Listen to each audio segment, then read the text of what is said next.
Cina melihat pembelian F-15 Eagle II menjadi cara AS menjalin interaksi pertahanan lebih bertenaga menggunakan Indonesia. Transaksi F-15 Eagle II bukan cuma soal memperkuat pertahanan, tetapi wujud keseriusan AS melawan Cina pada Natuna Utara. Bagi AS, posisi Indonesia buat melawan klaim Nine Dash Line Cina perlu didukung menggunakan penjualan F-15 Eagle II. F-15 Eagle II akan membuat kapal Cina berpikir dua kali sebelum memasuki Natuna Utara Indonesia. Namun satu hal yang mengkhawatirkan, Cina akan melawan F-15 Eagle II dengan pesawat tempur.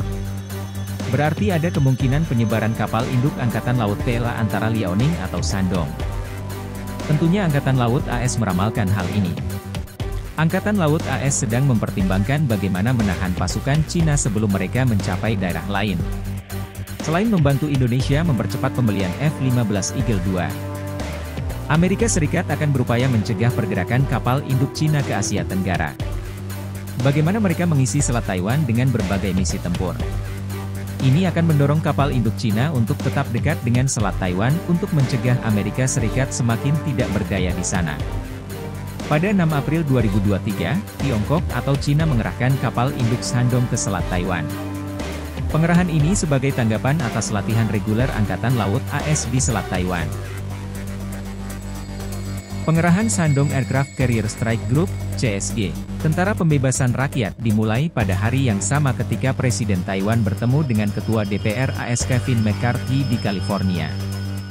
Grup tempur kapal induk sekarang beroperasi di lepas pantai timur Taiwan setelah melewati Bass Channel pada pelayaran pelatihan pertamanya di Pasifik Barat, kata USNI News. Shandong dan kapal pengawalnya membentuk kelompok pertempuran laut.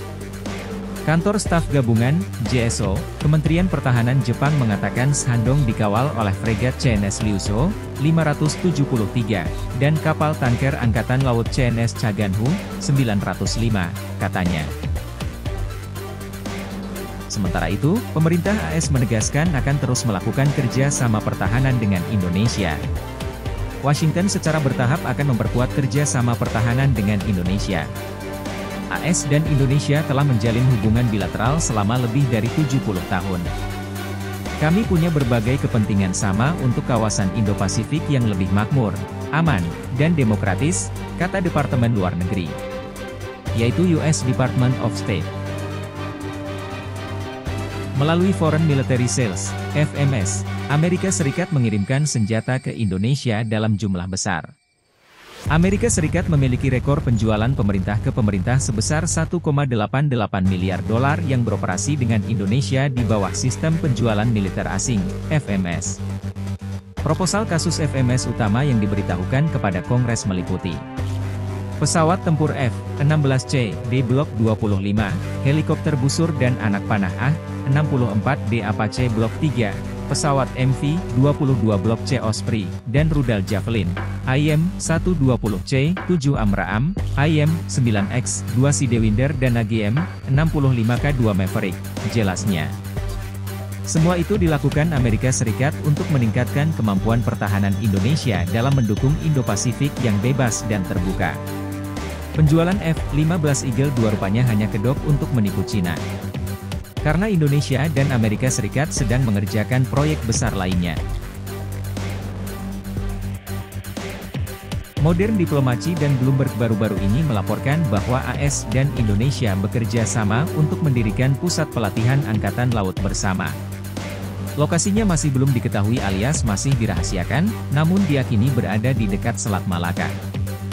Amerika Serikat dan Indonesia akan bekerja sama untuk mendirikan pusat pelatihan Angkatan Laut bersama di Laut Cina Selatan.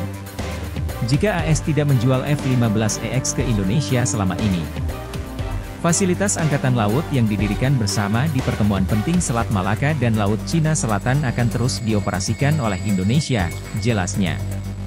Kedatangan F-15 Eagle II dan menjadi pusat latihan Angkatan Laut bersama Indonesia dan AS patut ditunggu.